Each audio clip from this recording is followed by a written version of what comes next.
what artists do you draw your inspiration from? Yeehaw. Oh wait, Stephen Suckle.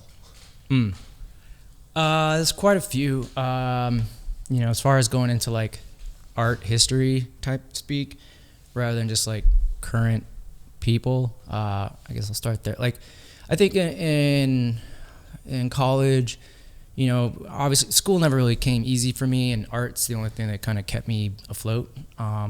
And I think it was like an art history class. I mean, I know it was an art history class when we got into more, right before pop art, I guess, came about, was like Robert Rauschenberg and like American artists like Jasper Johns and Jackson Pollock, kind of like part of an abstract expressionist movement.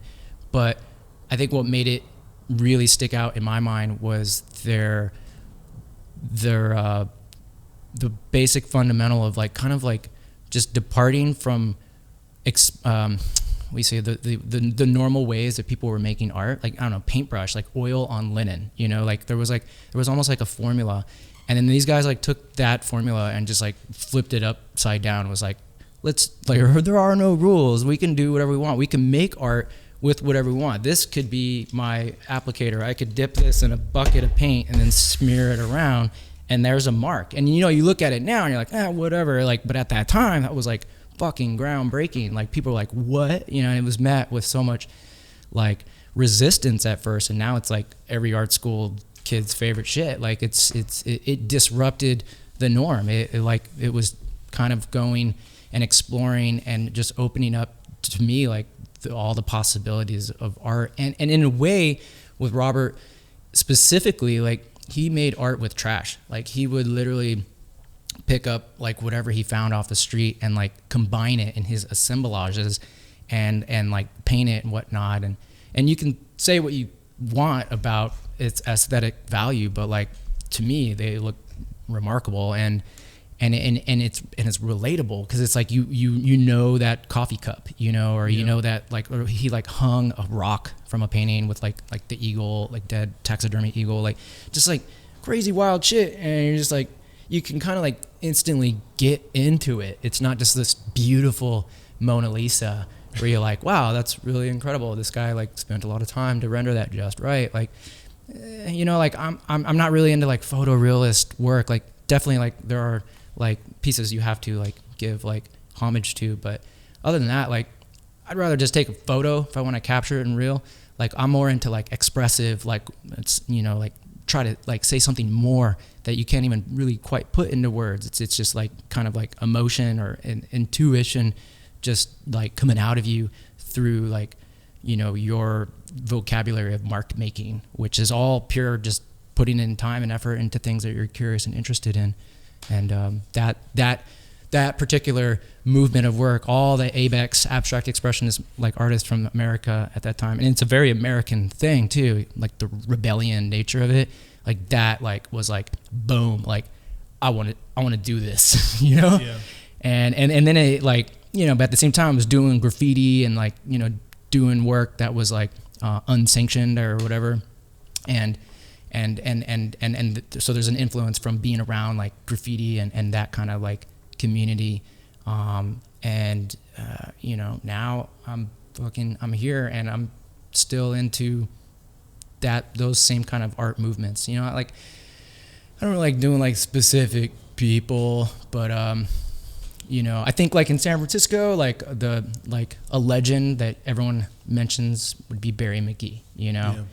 I grew up in, coming to SF in the 90s and seeing his twist tags and then going to the MoMA and I think it was like high school, and like on a freaking high school field trip and shit, and we were coming up and we weren't even supposed to look at that. We were going somewhere else in the museum.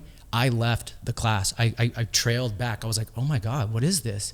And the whole class just kept walking, and I stood there. I like sat on the ground and just was like observing every little like detail of his like massive installation at that time.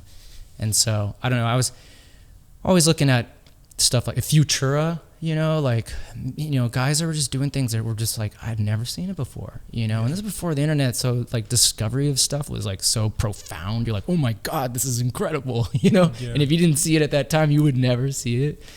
Oh man, but yeah, I just like people who are fucking like exploring, experimenting, or curious, and like, you know, like making the most of the medium, like pushing that shit, like, you know, like not getting comfortable, you know.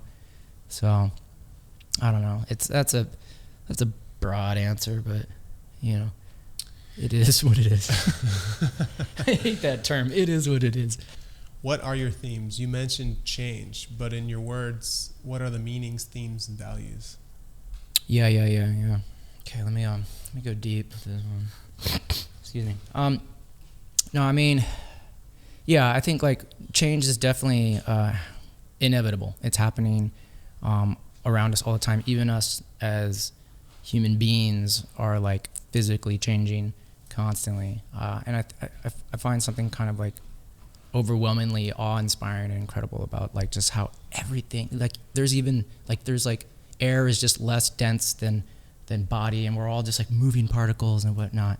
Anywho, that gets real stoner talk real quick, but like the idea of like being open and embracing change, right? Yeah. It's easier said than done, you know, and we all know like we should do it, you know. To better ourselves, you need to grow, and sometimes to grow you got to let go of one thing or ideal, and like to be open to like something new.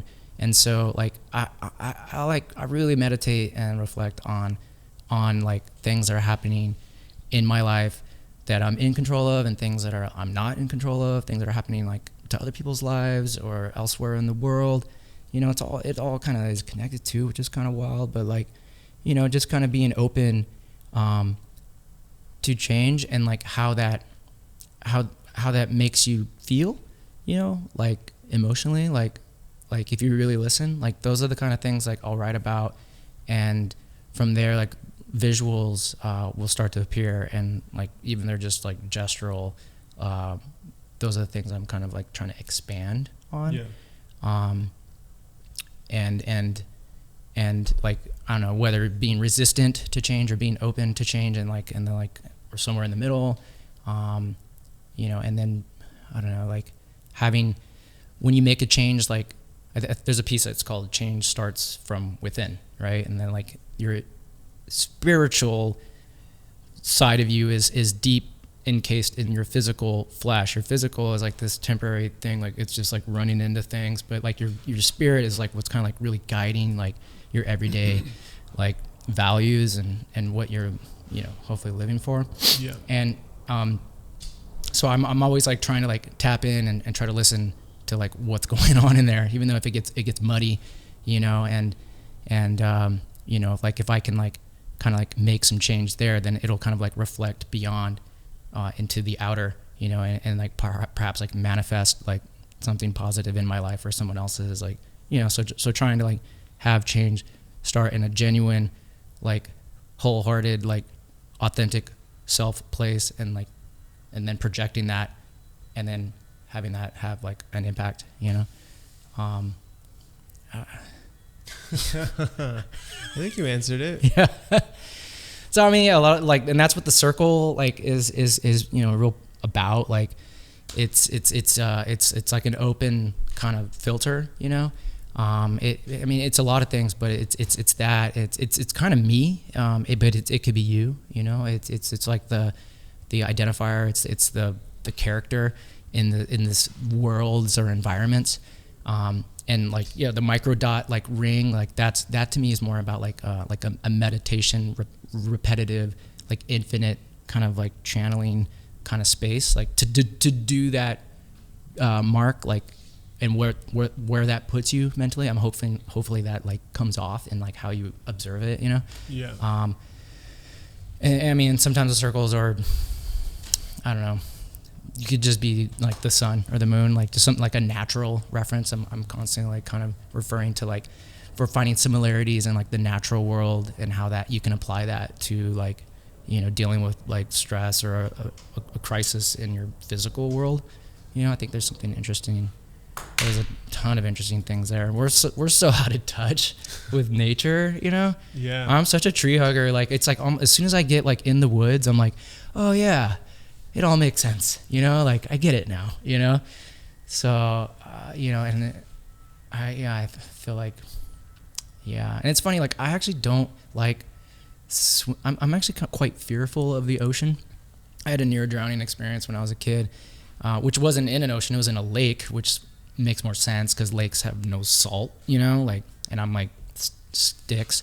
So I just like sank. But like in the ocean, it's just crazy. It's so powerful. But like that's what I love about it too. You know, it's just so like massive. You know, so I respect it. I don't know why I mentioned that, but like like it's such a huge like overall like the movement. I think that's like a big thing in my work and in my life. You know. Yeah. I think there's like a lot more I could say, but I think it's very wise to respect the ocean.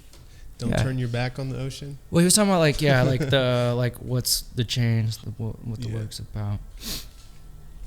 Yeah. I think that's gonna be it for the questions. But like hold on, quick like, which goes back to the waves, the show, Life in New York, and I got to credit. You know, it was my friend's dad who said this. I remember I was like at a point, which we all get, like, you know, when you like maybe put your effort into something and then your expectations start to kind of build and you're like, yeah, if I just do this, it's going to be like really good. And this is like early on. And then like, I remember I did it. I did the project. And then afterwards I was like, man, like kind of feeling like drained and like what do I do now? Like where do I turn my energy to? Like do I keep pushing or do I pull back? And I remember talking to him and like barely knew the guy, but like a wise old mentor, you know, he was talking about like, you know, trying to find like a rhythm, you know, and like a rhythm, like the city, you know, or wherever your life, your thoughts can be like busy and jumbly and scattery, and if you try to keep up, like it's you'll spin out, you know. And he was talking about like trying to find like a rhythm within that and relax in that rhythm, you know, relaxing in the rhythm of the city, relax in the rhythm of life, you know. And I thought that was like so incredible. Years later, I'm still writing that out like quite a bit. And again, how that applies to like biking and how it applies to like water references and just life philosophies that I adhere to and that, you know, inspire the work that I do.